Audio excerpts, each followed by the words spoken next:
Single-digit temperatures in Spokane. School isn't even in session yet, but that won't stop the students at Gonzaga from flooding the kennel to see the last remaining undefeated team in college basketball. The 16-0 Zags, ranked 5th in the nation, welcome rival St. Mary's, which is 15-1, ranked 21st and won here a year ago. Dave Pasch, Sean Farnham. Sean, maybe the most anticipated game in college basketball this weekend. Gonzaga undefeated. They've done it because of transfers, freshmen, some holdovers from last year. The main guy lately, Nigel Williams-Goss, who transferred here from Washington. I think Nigel is one of the key transfers in all of college basketball. Manu Lacan, of course, for Baylor, the other one that you would talk about. But when you look at Nigel and what he's been able to accomplish here at Gonzaga, he's a calming presence in their offense. He's a born leader and had one of the best games really over the last 20 years. Became the 5th player ever to have 35-plus points, 10-plus rebounds, and 5-plus assists. He did that at USF.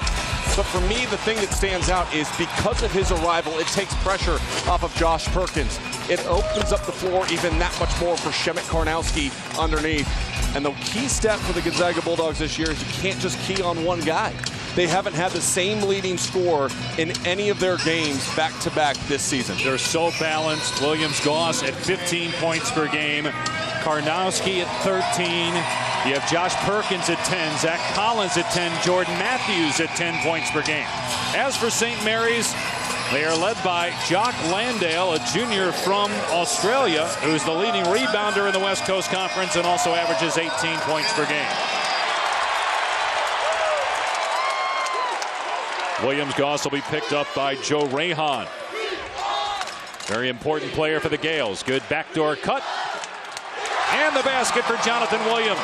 That is a great opening possession. Design play to extend out in the on-ball screen, and a great job by Nigel Williams-Goss to deliver that pass.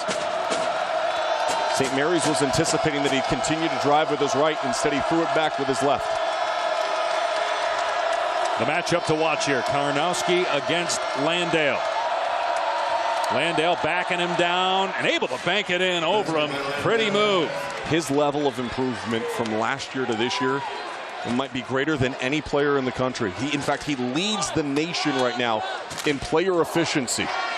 He already surpassed his point total from all of last year, and this is game number 17. There's Matthews with a two-pointer. Another transfer for Gonzaga. He came over from Cal, where he's a big part of the Bears NCAA tournament team last year. 61% of the offense for Gonzaga comes from players that were not playing a year ago.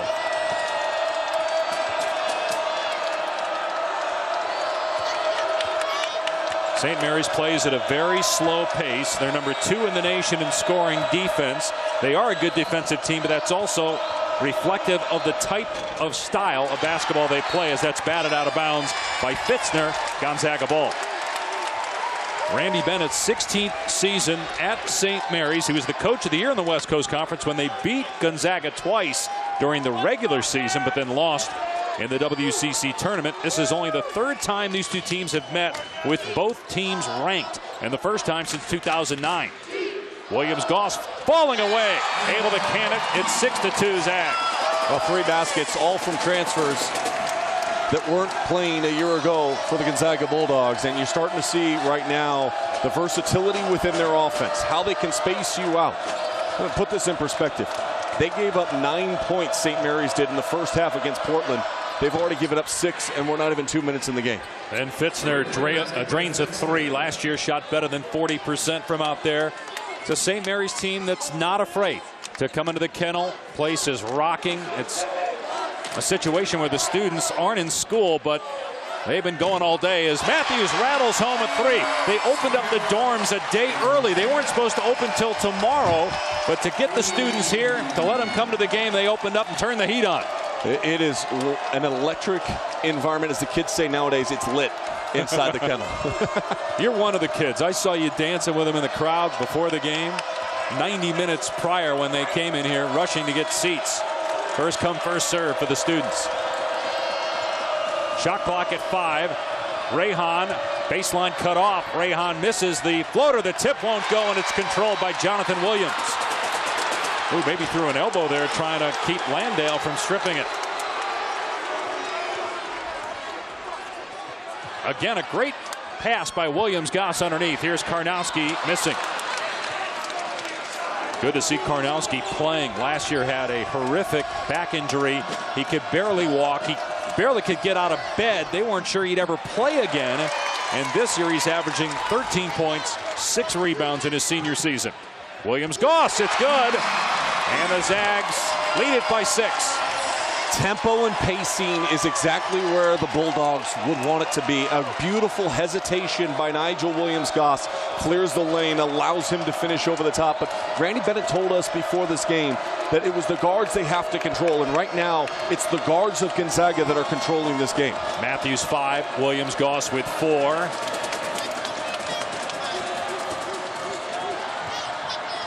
Shot clock down to 3. Here's a three-pointer that's off target, but an offensive rebound for Hermanson. And then a wide open look for Rehan, but he can't bury it. And then a foul on the Gales.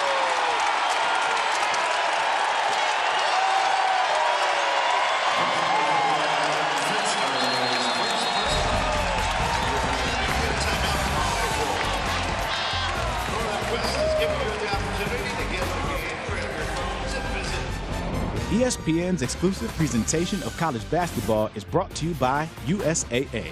Insurance, banking, and investments tailored for the military community.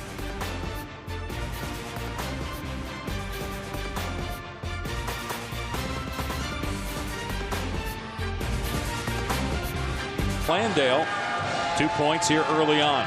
I'll tell you what, if you have not seen this young man play, we call him the Jock. And the Jock is good. Because he has got great hands. He's able to finish. He's the only player averaging better than 17 points and 9 rebounds per game. And you look at his numbers from a season ago, that is plus 10 points per game, plus 6 rebounds per game. And the minutes dramatically have improved. His efficiency and his level to have success. He has 2 20-point games in the last 3 contests. He needs to have an A-level game for them to be successful. That's his one shot attempt we've seen so far. Played only 14 minutes per game a year ago, averaged 8 points per game. And you knew early on that he was going to make a jump because in his first game against Nevada, he scored 33, and he's averaging 18 per game. 6 of the last 8 West Coast Conference title games have been decided between these two programs. They've built a terrific rivalry here. Well, no teams, rivalry-wise, since 2008-2009 have played more frequently than these two have. This is the best rivalry on the West Coast. There's a genuine respect, but there's also a genuine amount of we don't really like them and we don't really like them. And think about it too, Sean. I mean, so often because the West Coast Conference gets one team in that it's usually Gonzaga. So if Gonzaga loses and doesn't win the conference tournament, they usually get the benefit of the doubt and they have a stronger non-conference record. Remember, St. Mary's losing to Gonzaga in the title game last year. It knocked them out of the NCAA tournament. Well, they should have been an NCAA tournament last year. And I know a lot of the criticism based on the non-conference schedule and not leaving Northern California. You cannot say that this year. They've already got a win at Dayton that I think is going to resonate as the season progresses. Rehan with his first basket. Zags by 4. 5 minutes gone by. St. Mary's lone loss was to UT Arlington, which actually also has a win over Texas this year. Got a foul here on the Zags. It's on Landale. Second on the Gales. Defending pick and roll and on-ball screens is going to be key for both teams.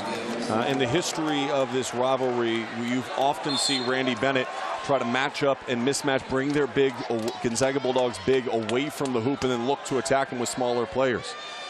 Gonzaga will do the same thing with their guards. Here's Williams, an open look. Way off on the three-point try. He had made 10 of 16 threes on the season prior to that attempt. Rehan with an excellent pass. And the swat by Williams, blocking Jock. Williams-Goss snipes into the lane, and he's fouled. 2 free throws coming up for Williams-Goss. From Happy Valley, Oregon. He started out at Washington after being a McDonald's All-American. Considered Harvard, but decided to go to Washington, then transferred here. Landale, by the way, just picked up his second foul. Let's see if he stays in the game. He's going to have to come out of the game at the moment. At the minutes there, Randy Bennett will not let him stay out on the floor with 2. Staying with Nigel Williams-Goss, though, as Jock goes to the bench and some substitutions come in for Gonzaga. I think impressed me. You mentioned maybe potentially going to Harvard for Nigel Williams-Goss. Well, what he's come here, he's done. He's already graduated in December with a 3.8 GPA. I mean, he's in line to be an academic All-American this year, and has really made the most out of sitting out last year, becoming a better player, becoming a natural leader of this team right away, and then also being a leader inside the classroom as well. By the way, Jordan Hunter replaces Jock Landale. Hunter averaging less than 2 points per game, doesn't play a lot of minutes, but he's out there in the first half of a huge game as they get a second chance opportunity, and Dane Pinot puts it in. And Pinot's been a very good rebounder as of late, had more than 10 rebounds in the last 2 games, and a nice job getting in the offensive glass. Here's freshman Zach Collins, powers his way to the goal, can't finish, and then commits a foul. First on Gonzaga here in the half. You have to remember, first rivalry game between these two teams for so many of the players for Gonzaga. They've come out, they've been energized, they've been focused, but the freshman that time a little overzealous and a careless foul that far away from the basket. John, obviously you played in a lot of rivalry games at UCLA. Is it harder sometimes on the home team? I don't think so. I mean, I loved it either way. Big games bring out the best in everybody, and St. Mary's, their team has experienced a win in this building, so they'll feed off the energy of this crowd just as much as Gonzaga will tonight. Hermanson knocking down the 3, and it's a 1-point lead for Gonzaga. Williams-Goss comes right back and drains a 3, shooting 42% from behind the arc.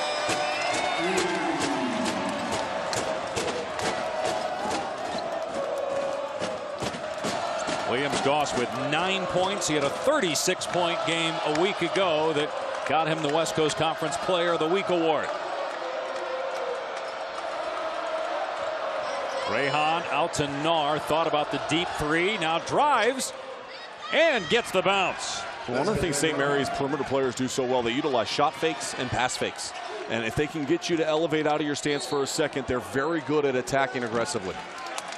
Another St. Mary's foul, 4th team foul on the Gales. And not a surprise with these two teams that are so efficient offensively that you would see good quality shots, even though both of them have their strengths at the defensive end. Nigel Williams-Goss with the answer of the 3, and then a little shot fake, get a piece of the paint, and soft touch off the rim.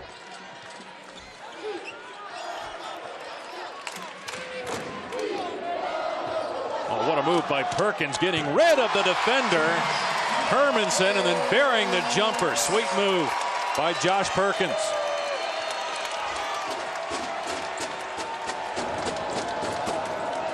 Gonzaga 16-0, ranked 5th in the country, the last unbeaten team in college basketball, with Baylor going down earlier this week. Hermanson's 3, got it, and a 4-point chance. Foul on Perkins. Hermanson must think he's still in Portland. The native of Oregon had himself an outstanding game last time out, 27 points, had 5 made threes. This is his second made three-pointer of the game, and actually gives him an opportunity for a 4-point play. Plus, he's got the best look of anybody on the floor. If you say so. That's how I roll at the Y, Sean. Goggles, headband. I could see that. You get done calling an Arizona Cardinals game, you just go play some pickup ball with a headband and some goggles. It's a good look for you, Mr. Pash. Of course, I don't have the hair that Calvin does. Great pass again by Williams-Goss as Collins had the defender on his hip. This is fun. I mean, this is high-level basketball. This is why, you know, ESPN.com wrote the game, best games of the weekend. They labeled this one the best game because of the significance, because of the rivalry, but also because of the quality of these two teams. Got 2 ranked teams, a combined 31-1 record in the season between the two. Arizona, a team that lost to Gonzaga. We've seen how good they are. Gonzaga beat Florida, Tennessee. Their closest game was Iowa State. One on the shot clock. Oh, Vern Harris calls a foul on the freshman Collins. That's his second personal. With 1 on the shot clock, 30 feet away from the rim. It was going to be a turnover because Hunter had no idea how much time was on the shot clock.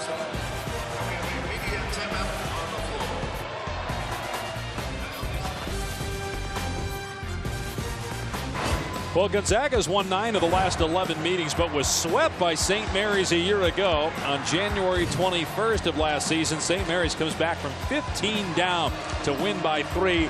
And then the Gales won by 5 here in Spokane, but lost in the most important meeting of the season. That would be the West Coast Conference Championship game, where Gonzaga beat them 85-75. Kyle Wilcher with a deep 3. St. Mary's went to the NIT, Gonzaga to the NCAA tournament, eventually to the Sweet 16. Mark Few's been to the tournament every year. Went to the Elite 8 2 years ago. Randy Bennett has been to the NCAA tournament 5 times. And neither team is disappointed so far in this game. Gonzaga shooting 67%. St. Mary's at 50% from the floor. And the Zags lead by 2. You look back to the last year, and it's unfathomable for me to think of a team like St. Mary's that could come in here and sweep them in the regular season and win a game here and not make the NCAA tournament. And there's a lot of teams that got in the NCAA tournament, and one in particular out of the SEC and Vanderbilt, that if you line them up and had them play against each other, the Gales are going to win that matchup. Good pass down low, got the defender off his feet, and Pinot able to put it in. Dane Pinot has really good hands and a nice job squaring his shoulders so he can grab the ball quickly and finish before the length can disrupt him. And he never misses. He shoots 65%. 3 ball on target for Jordan Matthews. Boy, the Cal Bears miss him. He was important for them. He's 3 of 3 tonight, 2 of 2 from 3. You and I were talking about Gerard Bird probably misses him more than any player in the country.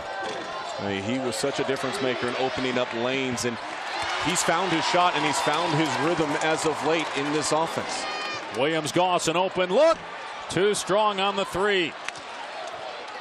Good hustle by Karnowski to save it on this end for Gonzaga.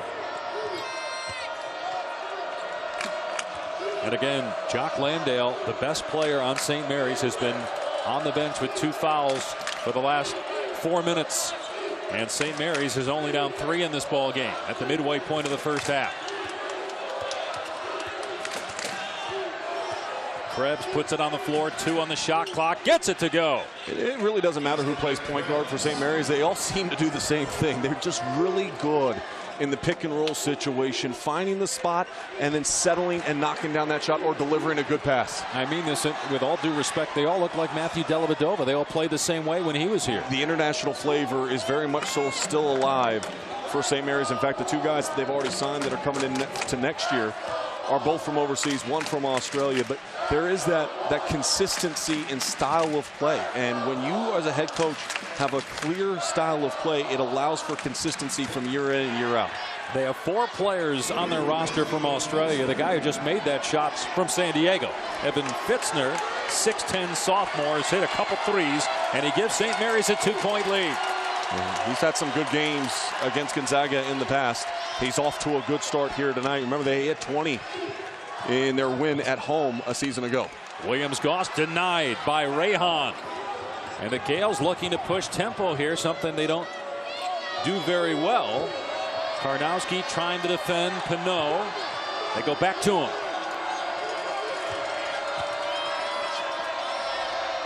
Boy, so hard to get around the 300-pounder, but Pinot does, and it's a 7-0 Gales run. So the key is, with Karnowski defending you, he walls up defensively. He very rarely leaves his feet, plays extremely well with his size. A turnover by Gonzaga. So if you're posting him up, you've got to use your quickness and athleticism. Fitzner way off on the 3. Excellent save, though, by Pinot. Hermanson misses. Batted around. Silas Melson has it for Gonzaga. Nelson has had an excellent season so far. Started a few games, but provides a spark off the bench. They need it here.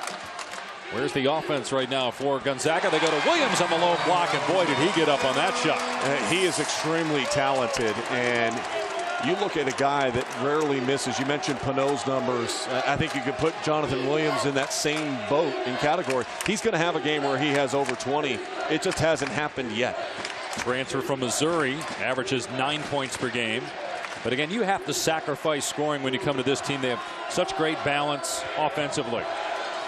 Shot clock down to 5 again. Pinot against Karnowski. That's a travel. Karnowski has blood all over his shirt. They have to look at that during the break. His entire shirt covered in blood as Williams-Goss hits it blocked. St. Mary's by 2. Yeah. The ability to run out, the ability to score in the paint. It's an impressive start for the Gales from Moraga.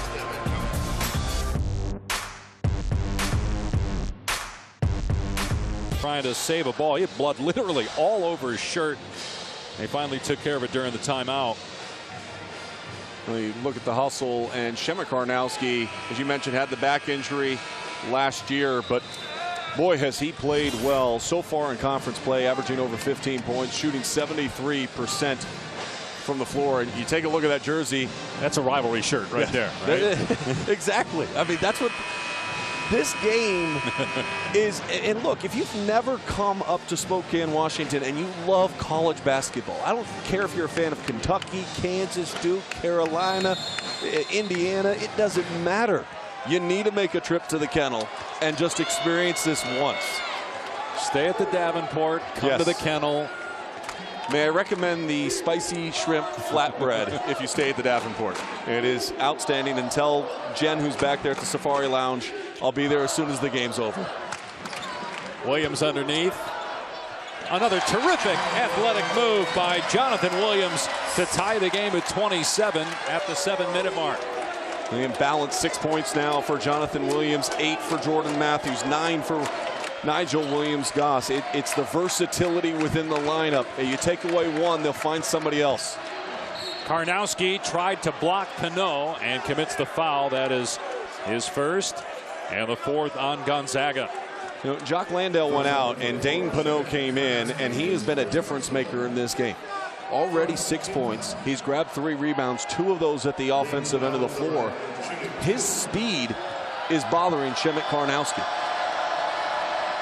Again, it speaks to, you talked about it earlier, it's a really good team, St. Mary's. Their best player goes out and they actually take the lead. And they bring in Jordan Hunter again. Hunter's barely played. And he's playing a ton of minutes in the first half of their biggest game of the season. And he's holding his own. Second free throw is good for Pinot. It's a 1-point game. Well, we talk about the defense. Both these teams have very good defenses, but the offenses are in such a rhythm, which shouldn't be a surprise. 4th and 11th best offensive efficiency numbers in the country. Excellent hands by Rayhan breaking up the pass.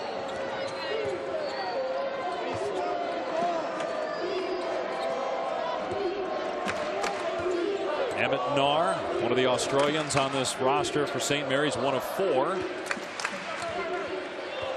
Rayhan, a transfer from Boston College, was the newcomer of the year last year in the conference. He drives here on 2 defenders. Shot clock down to 5. Nahr into the paint. And it's blocked by Nelson. And a shot clock violation. Great defense that time by Gonzaga. I thought he had already gained possession before the shot clock went off, which would have been key and better for Gonzaga because they would have had an opportunity to run in transition. Instead, now with the ball going out of bounds, it allows St. Mary's to set up their defense. Inside 6 minutes to go here in the first half. The Gales by 1. Gonzaga got off to a hot start, but lately St. Mary's has kept this crowd quiet. That'll get him going, though. Perkins makes the shot and then actually calls to the bench. He's hobbling back down the leg there. Yeah, I think it's his right leg, though, to be honest with you, and they're going to try to get him out of here as fast as possible. That would be a huge loss. Wow, what a play that time by Hunter to hang and score. Now they get the timeout as Perkins going to go back to the locker room. Yeah, he's not even stopping at the bench. Well, you pointed out, Sean, you pointed right away to Perkins. As soon as he made the basket, he looked right to the bench as if to say, get me out. Well, you see everything's looking good here, and then a little hesitation as he landed. He landed awkwardly and immediately started calling for the bench. And I don't want to guess what's going on with him, but I'll try to get an update as fast as we possibly can. But with him being back in the locker room, it might be a while until we find out exactly what's going on. And Perkins, a 10-point-per-game scorer. He's one of their best 3-point shooters as Melson drives, gets high up in the air, lays it in off glass. Well, he's the spark guy for the Gonzaga Bulldogs. He's had some really big games. Perkins was out earlier this year. And Nelson had himself a game. Now, he's a really good perimeter defensive player, but his ability to drive impresses me. So Karnowski is out. They're trying to back down Collins, who's a little bit thinner. Offensive rebound for Pinot. That's one of the factors of not having Karnowski in the game right now. And they get a layup with Nar cutting to the rim. The Gales back up 1. They don't get back on defense, though. That's a rarity, and Matthews makes them pay. Jordan Matthews, 4 of 4 from the floor, 3 of 3 from behind the arc. If you don't know where Jordan Matthews is in transition, you're giving up 3 points. Matthews is at 43 threes on the season. A steal by Melson, 2-on-1. Williams all the way for the hammer dunk.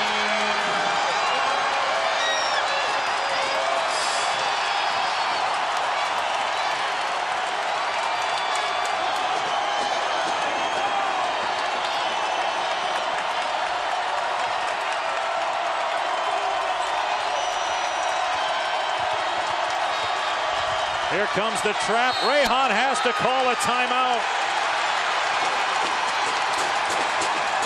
You think this game matters a little bit? Jonathan Williams' first taste of the rivalry game.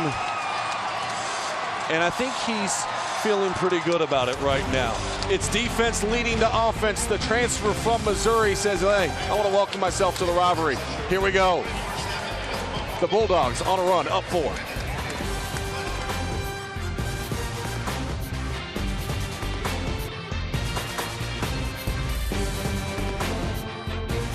Yet, I think when you look at the totality of resumes, I mean, if you're talking this, they're undefeated, and that should account for something. But even Baylor has 3 wins against teams that were ranked in the top 10. And the loss that they had, you know, okay, fine, you look at go, you lost on the road. It's conference play. It's a top 10 team. Yeah. And it's a team in West Virginia that is so good at creating turnovers and points off of those turnovers. I don't think you dock them. It's like docking Villanova for their 1 loss on the road against Butler. Well, guess what?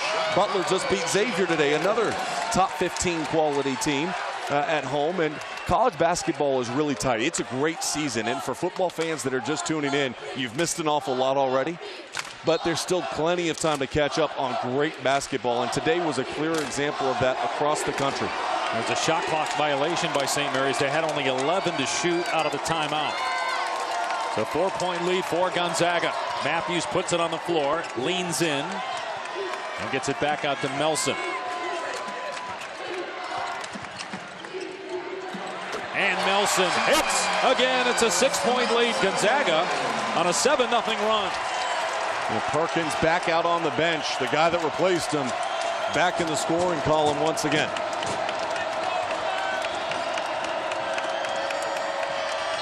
You talked about overall resume. Baylor beating Oregon earlier in the year, although the Oregon team then is not the Oregon team today. And you look at, again, a win over Arizona. Arizona's playing great right now. A win over Florida. They've beaten Tennessee, Iowa State, Washington. Okay, Washington's struggling, but you beat St. Mary's. I think you can make a case.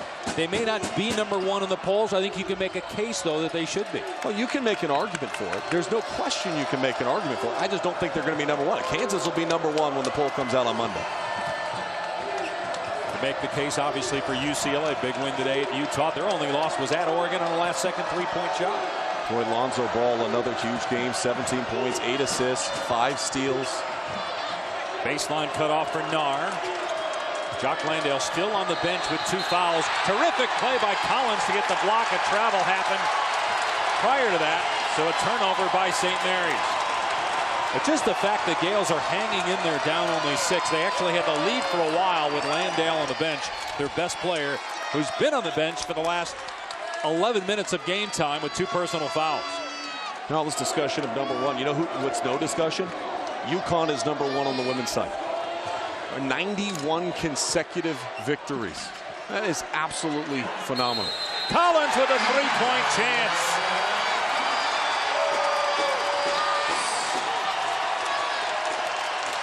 Zach Collins, who leads the conference in field goal percentage, got great position. Freshman from Las Vegas, as Pinot picks up his first foul. He's got a great base to him as a freshman. A lot of times you see freshman bigs, and they're not able to carve out space and finish. Zach Collins can maintain position, even with a defense applying pressure from behind. And Collins with a three-point play. At what point, if you're Randy Bennett, do you put Landale back in? He only has 2 fouls. You're down 9. It's the largest deficit of the game. Well, you've kept him out so long now, I think you just probably ride the final 2 minutes and you don't bring him back in the game. What if you're down 15 because of it, though? Batted around after the miss by Rayhan. They keep it alive. It never hit the rim, so the shot clock at 9. Another miss, this one by Nar, and a clear by Collins. And then a bad pass by Williams-Goss. Even if Williams could jump 18 feet, he wouldn't have been able to get that one. Last time I checked, it was only 17 feet that he could jump, so you're right. I think he got up about 17 on that dunk. You know, I think Randy Bennett should bring back Jock Landale. I just don't think he's going to.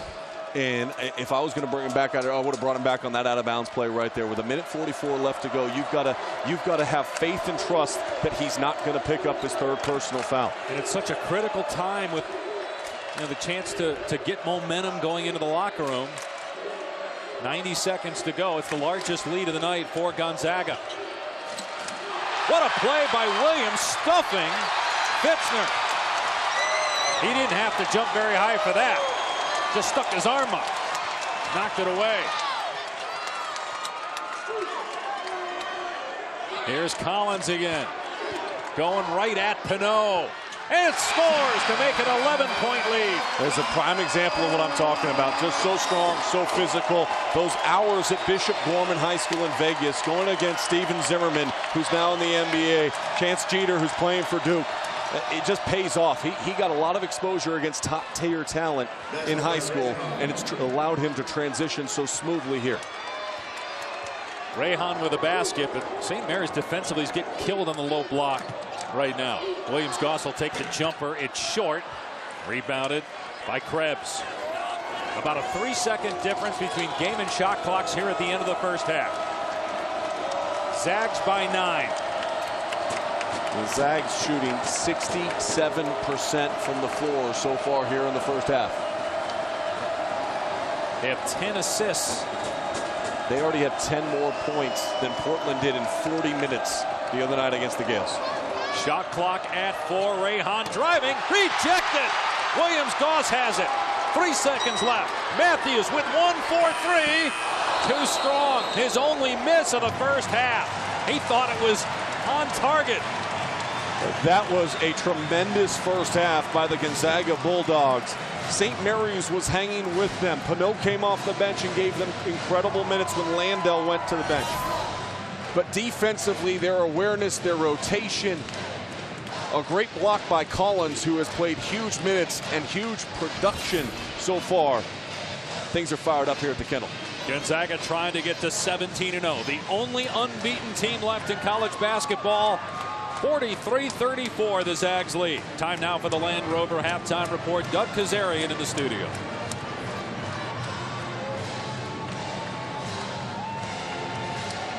Why wouldn't you put him back in with 3-4 minutes left?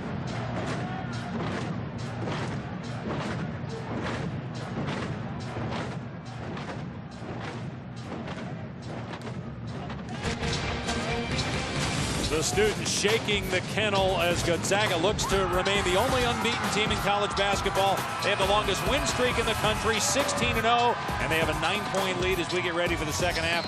Dave Pash and Sean Farnham. Sean, how comfortable are you right now? If you're Gonzaga, you shot the lights out almost 70%. But the best player for St. Mary's is only in the game for 6 minutes because of foul trouble. Well, I think there's a couple things that would make me feel good if I'm Gonzaga. In particular, they are a second-half team. They are a better second-half team than they are a first-half team, in particular as of late. So I think that bodes well for the Gonzaga Bulldogs. I think for St. Mary's, you look up, though, and say, you know what? They played as well as they possibly could play. We're only down 9, and our best player wasn't on the floor. So if they can get back to their defensive roots, maybe string together some stops, it would put them in a position where they could come back from this 9-point deficit. As St. Mary's comes in, one of the best teams in the country defensively. Gonzaga shot terrific from 2-point land, from 3-point land. And again, Jock Landale was only on the floor for 6 minutes. How about the balanced scoring? for Gonzaga in that first half. It's what makes this team so unique and so dangerous is that on any given night, other players can step up. Matthews had the big first half. His only miss was the one at the buzzer at the half, but 11 points for him. Nigel Williams-Goss, he got going early. He has 9 points to go along with his 4 assists. And then Jonathan Williams, his first attempt at the rivalry game, 4 of 5 shooting. And then Collins off the bench. Again, I'm so impressed with this young man and his ability to maintain his position underneath, his enthusiasm in which he brings to the court. A big first half for him. Over the last 3 years, there have been 2 teams to go through the regular season and the conference tournament undefeated. Wichita State in 2014, Kentucky in 2015. Gonzaga trying to do it as well. Of course, a long way to go. They still have to go to St. Mary's on Feb 11. They have to go to BYU. I think it's worth pointing out that first half, as great as Gonzaga was, Shemek Karnowski had only 1 shot attempt. Only 1 shot attempt and did not score in the first half. And also one of the best players for Gonzaga, Josh Perkins, has been out of the lineup for the last 7 or 8 minutes due to injury. Silas Melson, who just hit that shot starting the second half. Now, I did talk to Gonzaga during halftime. They said he is likely to return. He's not starting the second half. We'll see if they bring him actually back onto the court. It was a leg injury. They're not specific. And that's not unusual for a lot of colleges. They protect the players when they get hurt. Gonzaga with its largest lead of the night at 12 points. Karnowski, no. Still looking for his first basket, as you pointed out, just his second shot attempt of the game. Landale is starting the second half, played just 6 minutes, had 2 points. He averages 18 per game. They go to him here on the low block against Karnowski. He faces up and connects on the jumper. Do you just see the patience, though? A lot of bigs, when they catch the ball, they want to put it down right away. He allowed the cut to go through off the wing to create space, and then understanding that gap, turn and face and elevate up over the top. We talked with Randy Bennett before the game, and you asked him, are you surprised at the jump? And he said, not really. We thought the potential was there. He can say that, but I mean, when a guy averages 8 per game and he's averaging 18 the next year, as a foul is called, no basket, Nelson picking up the personal, you got to be a little surprised, right? No, again, a jump, one thing, leading the nation in player efficiency, a completely different thing, and that's what Jock Landale has been able to do so far this season. A couple of 20-point games.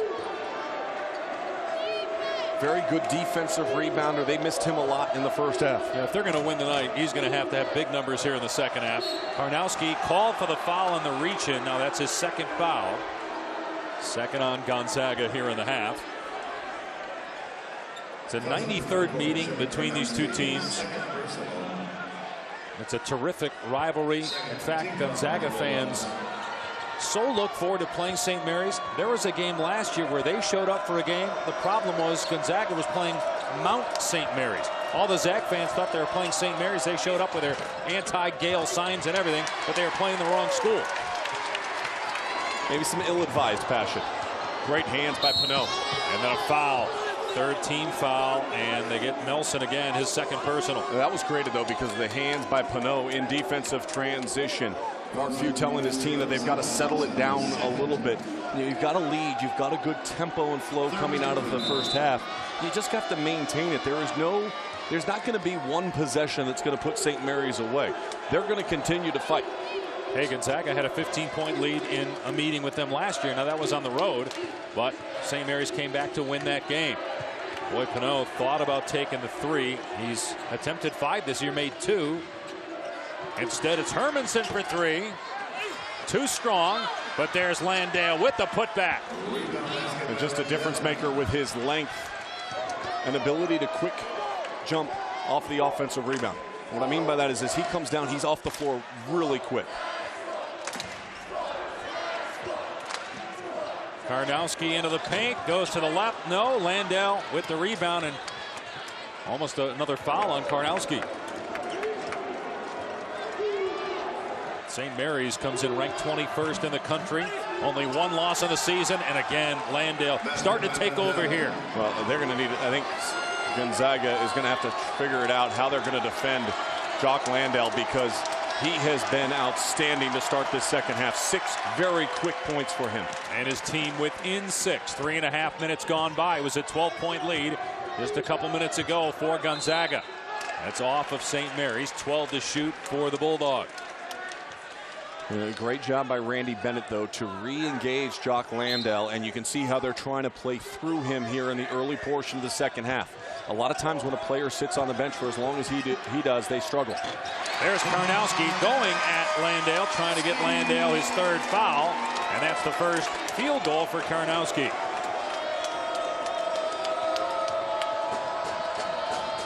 Rahan with a terrific shot off the window.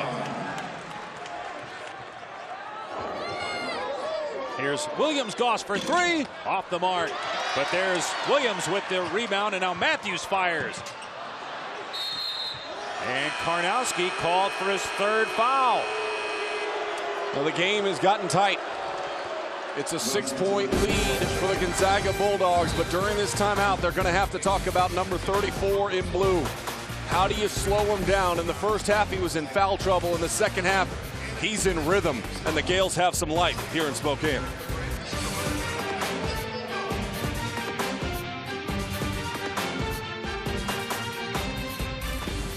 Next possession, they ran that exact same play. The defense hugged Jock Landale and gave up a wide open layup. So even though he doesn't get credit for it, it's because of his hot play that has opened up the offense to now be more free-flowing for the Gales. And Zach Collins is in, defending. Nice block by Williams. You have Collins in there for Karnowski, who picked up his 3rd foul prior to the break. He got beat that time, but excellent defense by the secondary man, Williams, to come over and block the shot. Williams-Goss backing down his man. Can't get the bounce, and the tip won't go either. Boy, the offense we're watching, I don't know if it's just me, Sean, but it has an NBA feel. There's a lot of isolation, a lot of back down. We've seen the big just backing down his man a lot here tonight. And a lot of versatility within the players that are on the floor right now, in particular with Karnowski to the bench. Collins can step out to 3, Williams can step out to 3, and Landale just scores. Terrific individual move that time. A 12-2 run by the Gales, who are back within 4. Where's the offensive answer going to come now from the Zags? Well, I think you still want to get something going towards the basket. I would look for Zach Collins.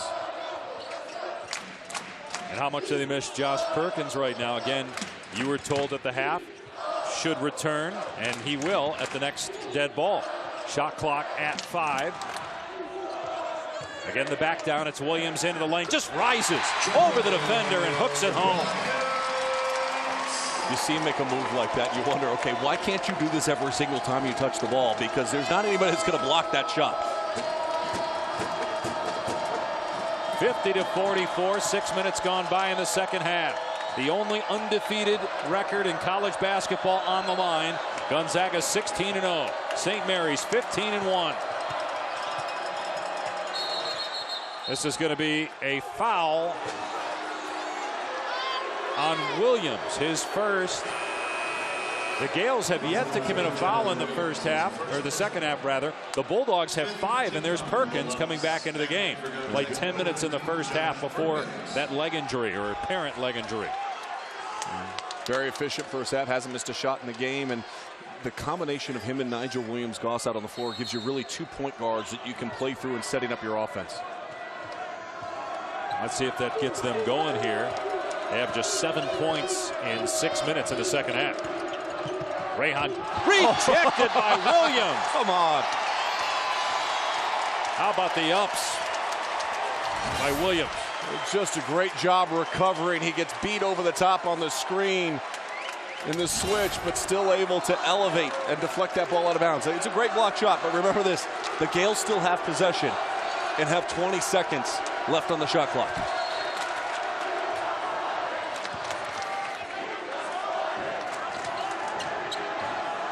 Landale calling for it. Collins is fronting him. And they got Williams defending backside in case they make the pass over the top. Shot clock at 5. Landale, another great move. He can't get the bounce, though. And the offensive rebound, the putback won't go for Krebs. Out of bounds off the Zags. So they're going to get 4 chances here on this one sequence. There's some good defense there by Gonzaga, but they're not finishing the possession with the rebound. You can play great defense, you can force them into low-quality shots, but you've got to get the rebound, or you can just create good defense like that by Nigel Williams-Goss and have it deflected out of bounds. Rehan touched it last, trying to corral it.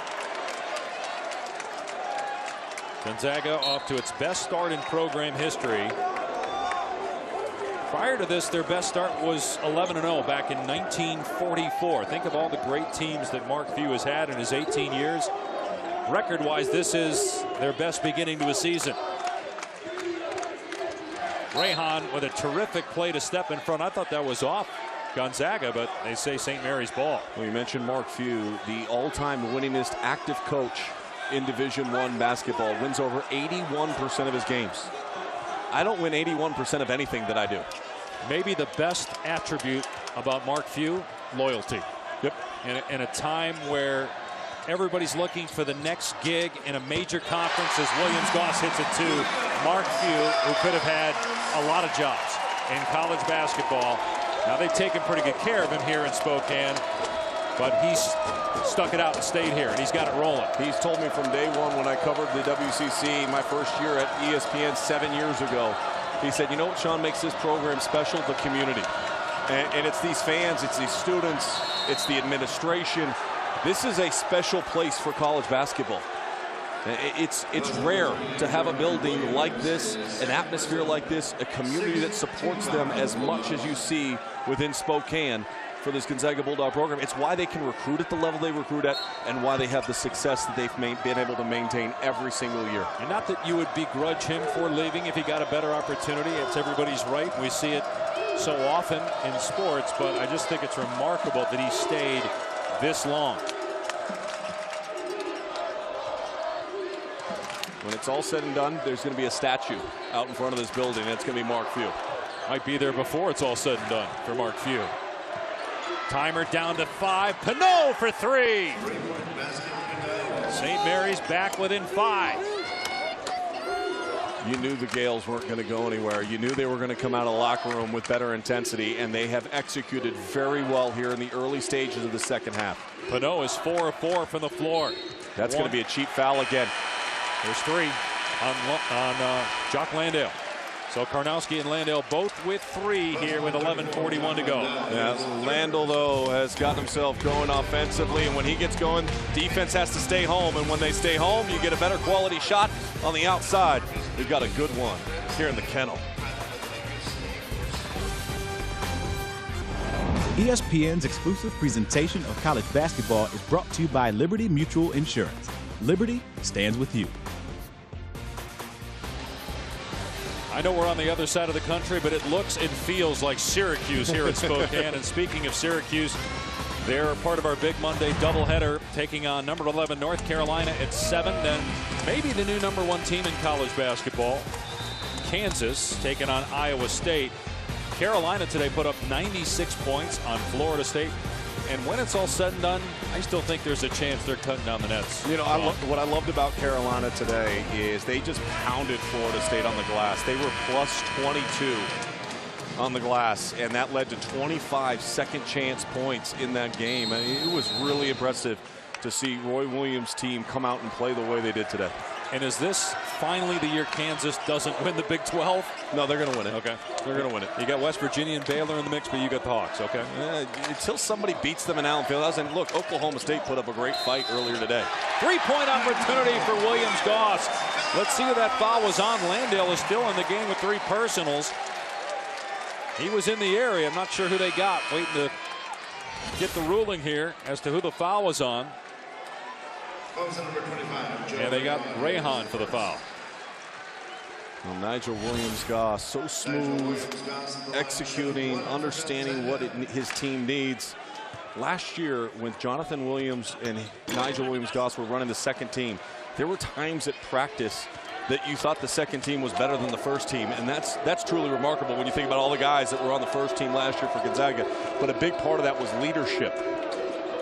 He transferred from Washington, coming out of high school in Happy Valley, Oregon, as McDonald's All-American. He considered Washington and he turned down Harvard.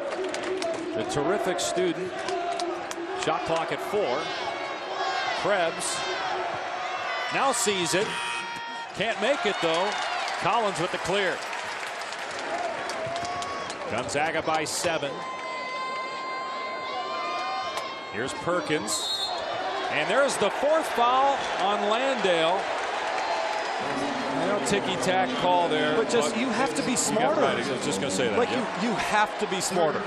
You have 3 fouls. You have dominated the game so far in the second half. You're showing on a ball screen. All right, quick hedge and get back. I mean, he overextended his weight going in the wrong direction. You just have to be smarter. So he'll go to the bench now. And that changes the dynamic. Sure. He got his 2nd foul with about 14 minutes to go in the first half and didn't play the rest of that half. Let's see how conservative Randy Bennett is with him before he puts him back in the game. 10.5 to go on the clock. 7-point lead for the Zags. Williams-Goss banks it home. 15 points to lead all scorers tonight.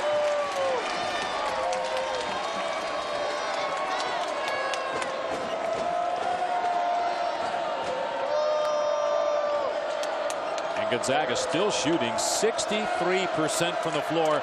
That was how they beat St. Mary's in the West Coast Conference Tournament Championship last year, shooting over 60% because they couldn't beat them in the regular season, lost both meetings. Pinot punched out of there by Collins. That's 6 blocks now for the Zags. And then out of bounds. It looked like actually it was stripped by his own guy. That Collins knocked it out of the hands of Perkins that time. Just so impressed. One of the things people go, okay, well, fine, Gonzaga. Can they play on the national level? Can they play with Kansas? Can they play with Villanova? Can they play with the Baylors of the world? Their length in depth is what stands out more than anything to me. We've seen it tonight. Their ability to protect the rim defensively and allow opportunities for their guards to make plays. So is this the year Gonzaga finally goes to the Final Four? I know so much of it is about matchups, who you play, where you play, how you're playing coming into the NCAA tournament. And they did make it to the Elite 8 2 years ago, but still waiting for that Final Four appearance. They'll be in Arizona. You think so? I think this is a team that's going to be in Arizona. Why do you say that? I thought at the beginning of the year, I think now, what do you need in the NCAA tournament? So much of this game is revolving around guards. They've got outstanding collection of guards. You need bigs that are able to be versatile. They have versatile bigs like Collins off the bench. Tilly's better than what he's been performing as of late.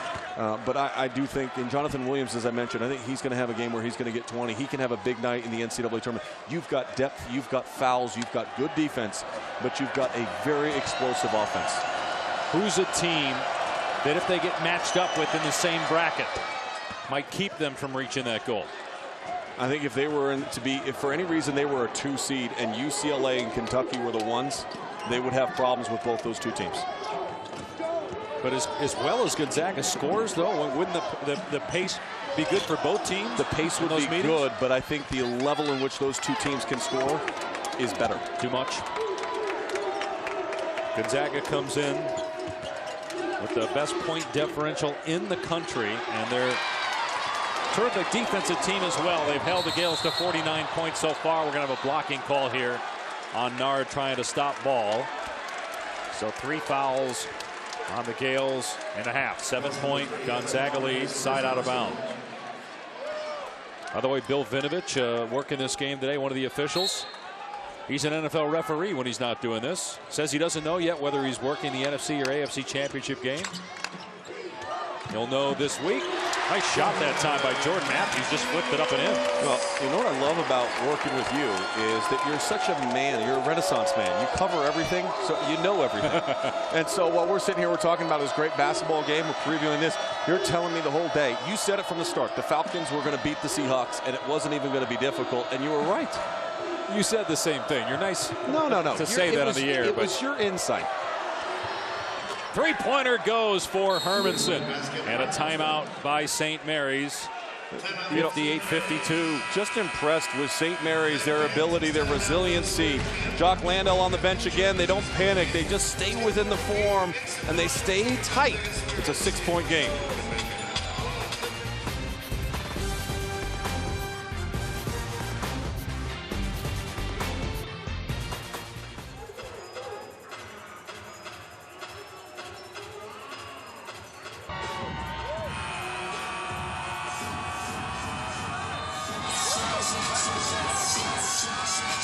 That's the current record for Gonzaga. Was one of the kids smart enough to bring a 7 to hoist in case Gonzaga closes this game out.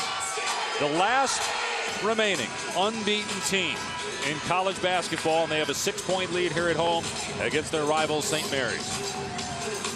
Karnowski back on the floor with 3 fouls. Jock Landale remains on the bench with 4. I think we'll see Jock come back onto the court under the 8-minute timeout. I think you've got to bring him back. And his difference as far as what he means to your offense is going to be key, but he's got to be smart. Tell you what, you nailed it. He's coming in right now. So it may actually be, if there's a whistle prior to the 8-minute timeout, as Williams-Goss gets the basket. At some point in time, you've just got to have faith and trust that he's going to come in and make the right plays and not foul. But if you're Gonzaga, I think you go right after him at the defensive end.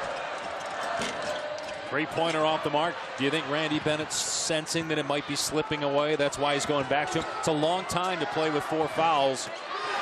Fitzner can't score. Rebounded by Tillich. I think what you'll see is spurts out of Jock Landale the rest of the game. I think you bring him in, you take him right back out, make sure that he's staying mentally on edge. Tillich almost picked up that pivot foot. Karnowski setting the screen. Here's a 3-point drive from Perkins. Karnowski is there, and he's fouled by Pinot. What happened is a hard hedge and a hard show on the on-ball screen, and then a late recovery allowed Karnowski to get easy position underneath. But Jock Landale is back. Will he have a run in him?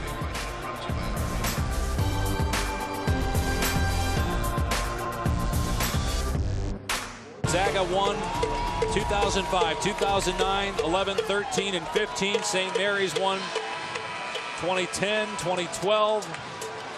Who will take the crown this year? Gonzaga trying to get to 17-0, currently an 8-point lead over St. Mary's. When you look at this game, one of the things St. Mary's has done extremely well that I think has really helped them in this contest is they have limited the second chance points opportunities. Here's one for Shemek Karnowski at the line, but only 2 offensive rebounds on the night for the Zags, and that shouldn't come as a surprise because St. Mary's has the highest defensive rebounding percentage in all of college basketball. They are a very good defensive rebounding team. Karnowski not a good free throw shooter, under 60% on the season, but gets the second one. So the lead is 9. Landale is in the game with 4 fouls for St. Mary's, 7.5 to go.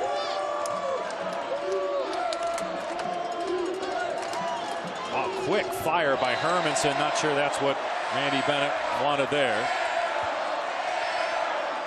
So quick, I don't think he had identified where the rim was, and his feet and shoulders were not squared.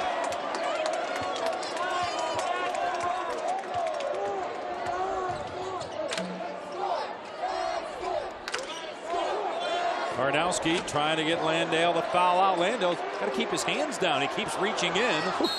Out of bounds off. How about 2 times you could have whistled him for a foul right there. If you're St. Mary's, here's what I would do. I'd double whoever Landale is guarding. Take the pressure off of him and force whoever catches the ball, in this case, Shemek Karnowski, to give it up. But you cannot expose him to a 5th foul. Just stand there and put your arms up. Don't reach in. Be careful. He got a foul when he hedged earlier, sticking his hip out. Now Williams backing down his man. Williams-Goss. He'll drive, shoots and scores over Landale. Williams-Goss with a game-high 19 points. When we came and started this broadcast, we mentioned Nigel Williams-Goss and just how talented he is. He can do it in a variety of ways. He doesn't have to score to impact the game, but tonight he has once again assumed control of this offense in the scoring mentality. The lead is 11 now. Landale, great defense by Karnowski. That's exactly what Landale should have been doing on the other end. Karnowski just stood there with his hands up, and then Pinot picks up his 3rd personal foul. 16th foul on the Gales. Well, Nigel Williams-Goss, so good. A little shot fake, defensive body, and takes him away from the play. And Nigel Williams-Goss with a great floater over the top. And the crowd coming alive here. An important time. Can Gonzaga distance itself from St. Mary's here with 6 minutes to go? Williams goes to his offhand, the right hand. Same result, puts it in. It's a 7-0 run. He is 6 of 7 in the game. I mean, he has just been so efficient, and every move is a confident, quick, and aggressive move. They got so many weapons on the offensive end. That one spins out. Landale got to be careful. Over the back of Karnowski. Here's Williams-Goss. Nobody picked him up. Now Karnowski drives. Look at the playmaking ability by the big fella. Every big wants to be a point at some point in time. Williams tries the jumper this time, too strong. So Gonzaga by 13. I was hoping Shemek would bring out the old magic where he brings the ball back and then a little finger roll over the top for the big man. Mark Few was hoping he wouldn't. I know you want to have fun. Mark's trying to win a game here. Pinot can't get it, batted around. Nice save by Hermanson. Landale's got to be aggressive. How aggressive, though, can he be with 4 fouls? Williams-Goss just comes over and strips it. Now Williams ahead of the pack with a catch and finish. And the Gales might be finished.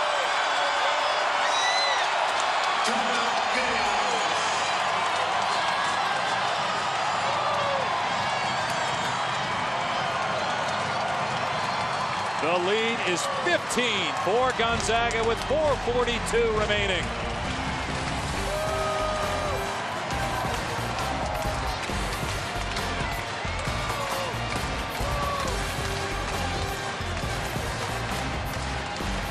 That was great, by the way. What's that? That call right there. Thanks, man. That was, I didn't want to say anything. Thank you.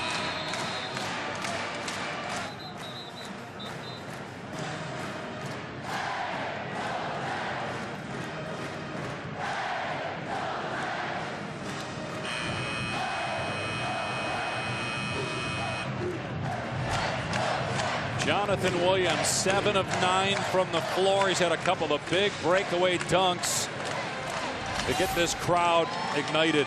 Good defense by Nigel Williams-Goss, getting his hands on the ball, and then quickly his eyes are always up the floor. And those eyes tell you there's some passion and some fire. What you didn't see was the elevation and the finish. Equally as impressive. All right, as you watch Gonzaga here, if they hang on to win this game, any more thought to making them #1? Based on how they've looked tonight, you still think they're not there yet? You can ask me that question 17 times, partner, and what I'm going to tell you is if I had a vote, Kansas would be my #1 vote coming in. It doesn't diminish the fact that I think this is one of the best teams in college basketball. I'd put them #1. I think if you win this game, you're unbeaten with the resume they have, the non-conference teams they've beaten, especially Arizona, given how well Arizona is playing right now. Those other teams have a loss. You can make the case Gonzaga's schedule, the games they've played to this point, is equal to those teams. Now, by the end of the year, they'll be able to say they played a tougher schedule because of all the games they have in the major conferences. Karnowski to the left side, puts it in, and the lead is 17. This one's getting away.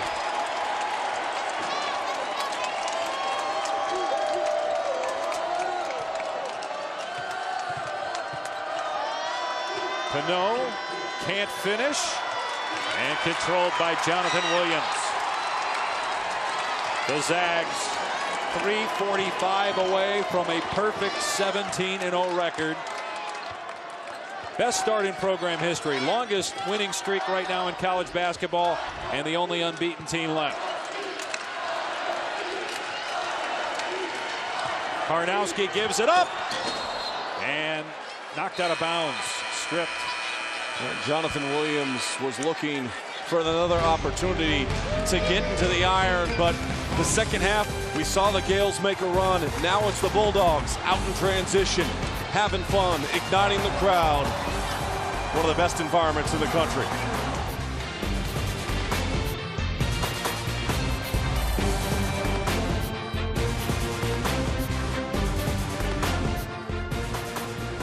The Bulls and Grizzlies from the FedEx Forum. Memphis will debut its MLK 50 Pride uniforms, 9 p.m. Eastern on ESPN.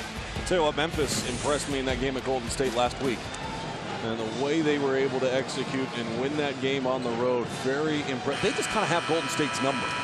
And David Fizdale, who was an assistant in Miami, now a Coach of the Year candidate in his first year as the head man with the Grizz. And guess what? Jock Landale's gone. Yep, just fouled out when he didn't need to. Away from the play, reaching in to Karnowski. His last 3 fouls have all been careless fouls in this half. I mean, just that he's got to learn, and he's going to have to get better at it. Because otherwise, if I'm an opponent in the WCC or coming up in the NCAA tournament, because I do think St. Mary's is going to be an NCAA tournament team this year, you're going to have to learn how to play when teams are aggressively trying to get you in pick and roll situations, and you're going to show defensively. Either that or Randy Bennett's got to change his coverage in pick and rolls and flat show a little bit and force him just to go east-west and not do a hard show. They were in the game in the second half early on because he was aggressive. He was able to be aggressive. He was attacking. But it's now a blowout. 19-point lead with 3 minutes to go.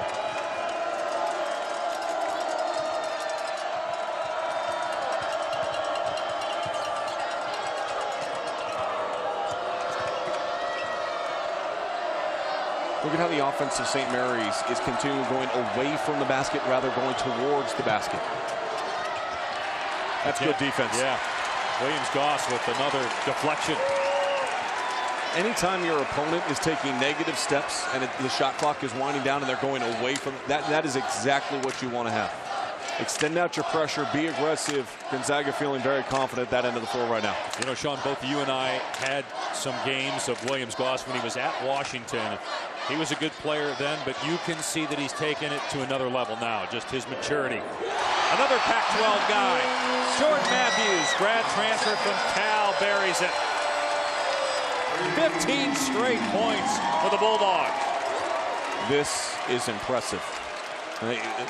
We talk about number one, not number one. Where do they I'm not going to ask you again. You okay, told me. but no. this is a very impressive performance by a team that just flat out is one of the best in the country. Again, St. Mary's came in with just one loss, ranked 21st in the top 25 for 10 consecutive weeks. They just beat a team by 41 points the other night, held Portland to 9 first-half points. Tonight they've given up 74. They allowed just 57 on the season. Karnowski, boy, has he come alive in the second half. This is how they can just pick you apart, though. I mean, you just see everybody that goes on the floor can score. Everybody that comes off the bench is ready to go. And the one thing I loved about the Bulldogs today was how loose they were. They were focused at shoot-around, but this was a very loose and relaxed group that was ready to go. You can see the chemistry. I know we say that a lot, but you know, when you win, chemistry's great. But you know, these guys during the championship game the other night, they huddled together in one of the players' apartments. There was no heat in the apartment. They didn't care. They all huddled up in winter clothing and sat there and watched the game as a team. Well, now a lot of guys checking in the game that haven't had the opportunity to play tonight. Victory formation for the Gonzaga Bulldogs in what will be an impressive showing by this team and by the student body who came out early and got back.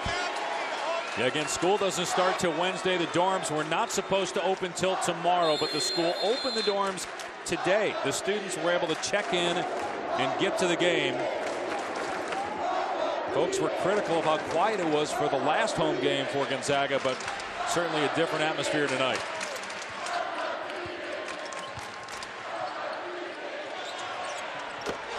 Exclamation point for the 7-footer, Zach Collins hitting a three.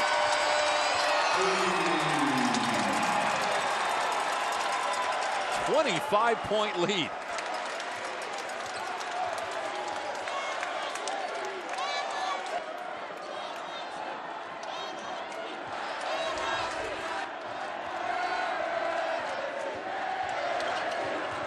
Here's Stefan Gonzalez with the floater, gets it to go.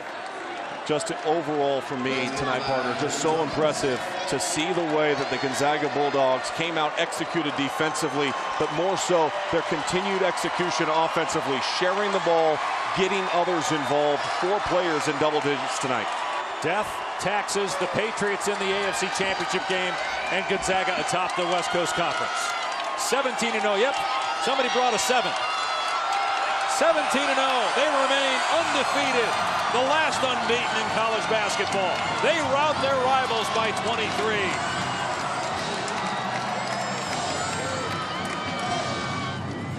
And again, they do it with balance. Williams-Goss at 19. Matthews with 16. Williams 14. Karnowski at 9 in the second half. Gonzaga 5-0 in conference play. St. Mary's suffers its second loss of the season, its first loss in the league. And the march towards perhaps an undefeated season continues. Wichita State did it in 2014, going into the NCAA tournament unbeaten. Kentucky did it in 2015. Will the Zags do it in 2017? They still have to go to St. Mary's on Feb 11.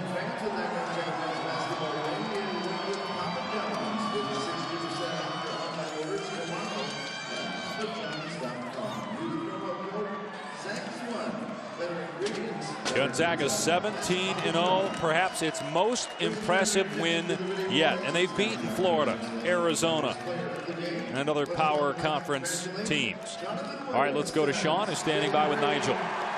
17-0, the only undefeated team in the country, and you just decimated your rival. How does it feel? Feels good, man. We wanted to send a message. You know, we heard a lot of chatter, about, them potentially coming in here and getting a win, and we wanted to shut that down.